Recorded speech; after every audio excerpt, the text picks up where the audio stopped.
Hey guys, welcome back to my channel and welcome to my 24 weeks pregnancy update.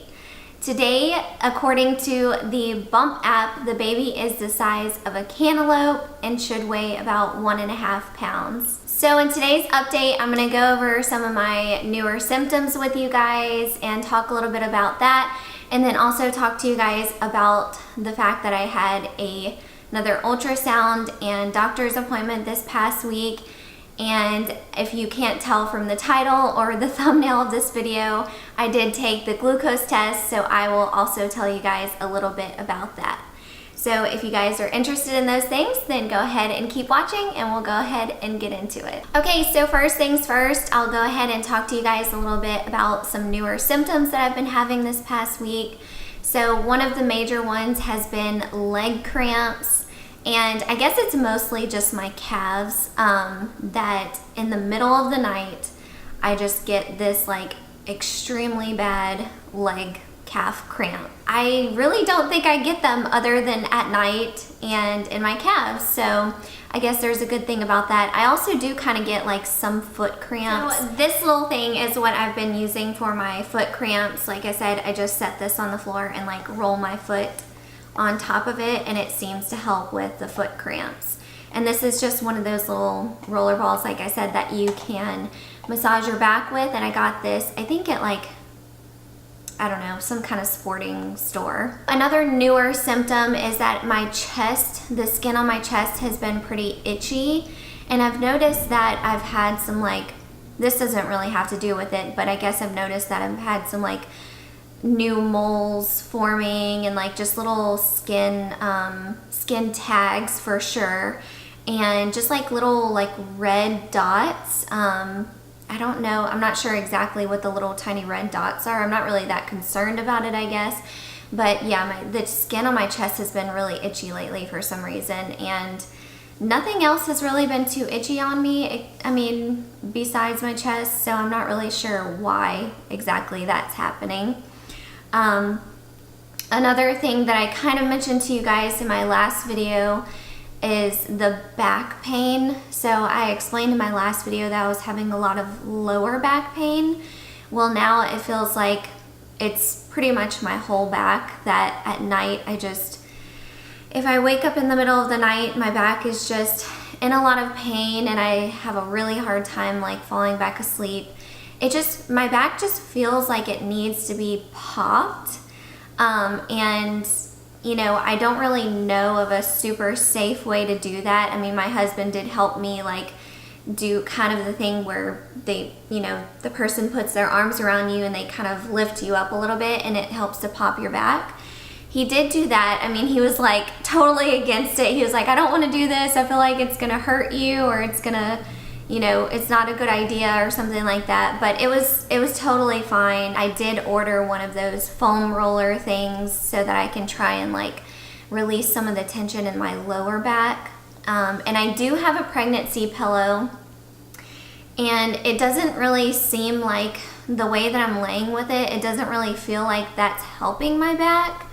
I mean, so I'm just not really sure, like, the pregnancy pillow is comfortable, and I do think that if you are, if you are considering getting a pregnancy pillow, I would definitely say you should get one, because I feel like there are times that it does help with my sleep and everything, but I don't really think that it's helped with any of my back pain. So if you guys have any suggestions for that, leave a comment down below. So another thing that's been kind of new these past couple weeks is that not only does the baby kick, but I feel like the baby is now starting to push against my belly a little bit and I'm not sure what he's doing in there, but he's doing something where it's like, it basically feels like if I put my hand on my belly, it feels like a little bit of a roll, I guess.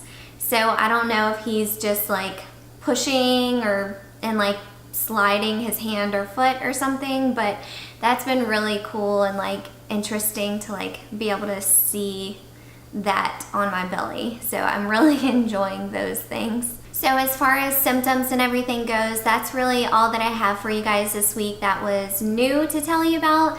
And now I think I'll go ahead and tell you guys about the doctor's appointment and the glucose test. I'll start off by telling you guys a little bit about the ultrasound that we had. So if some of you guys watched I believe it was my 20-week ultrasound pregnancy update video where I explained like that at that ultrasound they weren't really able to get good pictures of his spine.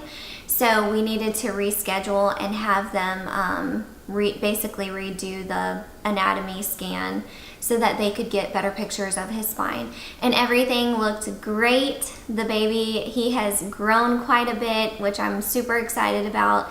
I believe that they said he weighs around 1 pound, 11 ounces, and he is in the 72nd percentile. Now they did measure all like his different, what do you call it? Like they measure like his head and his belly and his arms and legs and all that stuff.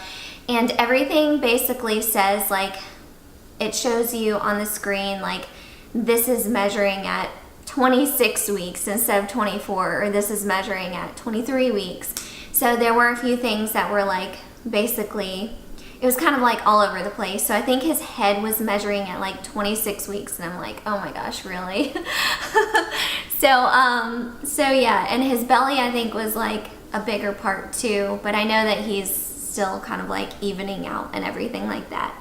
But I think the overall thing said that I was measuring, or the baby was measuring more at like 24 weeks and 6 days, and when I went in I was 24 weeks and 2 days. My doctor also measured my fundal height. That's where they basically measure from I think your pelvic bone to the top of your uterus. So she like has to push down on your belly quite a bit and try to tell like where the top of your uterus has grown to.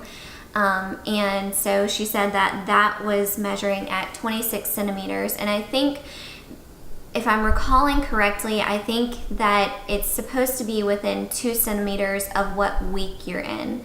So the normal range would have been, since I was 24 weeks, the normal range would have been either 22 to like 26 centimeters. I think I'm saying that correctly. Yeah.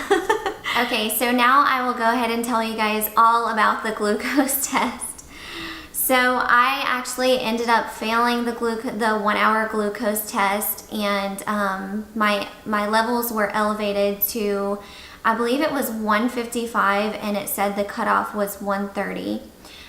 From things that I've read, it seems like 155 really isn't that bad, like isn't too elevated. My doctor actually just told me before the 1 hour test to just not eat anything too sweet. So I ended up eating like 3 pieces of toast before it, because I figured that was like bland enough and everything. And my test was at like 2:15 in the afternoon, so I was like, I definitely need to eat before this. So that's what I ended up doing, but I'm hoping that it was just kind of like an off thing and I don't actually have gestational diabetes. But now, since I failed the test, I have to do the 3-hour glucose intolerance test. The 3-hour glucose test, they basically give you, I think, a larger drink. This is just from things that I've read. They give you a larger drink, and I think before you even drink the drink, they draw your blood once, and then they draw your blood 3 more times. I'm gonna be doing that, I think, this coming Saturday, so I'm just like, really, I know that I just need to get it over with, and it's just better to just make sure I know that if that's what I'm dealing with, then I know, but I'm just not looking forward to it at all. And I have to say this, guys, that for those of you who have not taken the glucose test yet, and you have all these people in your ear telling you how absolutely terrible the glucose sugar drink is, do not listen to them. I was shocked when I drank the drink. I was like, this is nothing. I've had so many people say, oh my God, it's the most disgusting thing you'll ever taste in your life. I've had so many people say that, and it was nothing. I mean, I went in pretty hungry, so I don't know if that has much to do with it at all, just the fact that I was hungry. But I mean, I was just like, I can't believe how many people told me how terrible this was. And like, it's just like, okay, you can quit trying to like scare me about things, because I'm not into it. So don't be too worried about it if you guys still have to take the glucose test. But other than that, I think that is all that I have for you guys today in this 24 weeks pregnancy update. I hope you guys enjoyed this, and thank you so much for watching and leaving me your sweet comments and everything. I really appreciate it. But I hope that you did enjoy this video. If you did, please don't forget to give it a thumbs up, and make sure you guys are subscribed. That way you can follow me on my pregnancy journey. And I will see you guys in my next video. Bye!